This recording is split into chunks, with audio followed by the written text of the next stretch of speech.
Қауіпті ақпарат тарату жауапкершілігі. Қазір ақпараттық технология жетілген заман. Көпшілігіміз әлеуметтік желілерде бір-бірімізбен ақпарат алмасып, хабарлар бөлісеміз. Алайда, абай болыңыз.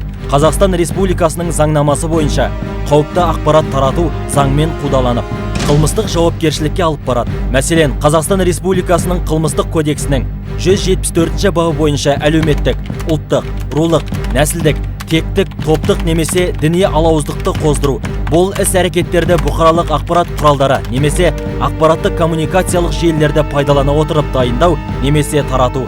2 жылдан 7 жылға дейінгі мерзімге бас бостандығынан шектеуге, не сол мерзімге бас бостандығынан айыруға жазаланады.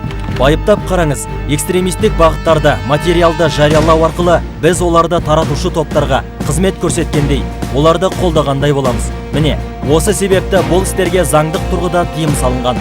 Ақпарат таратуда абай болыңыз.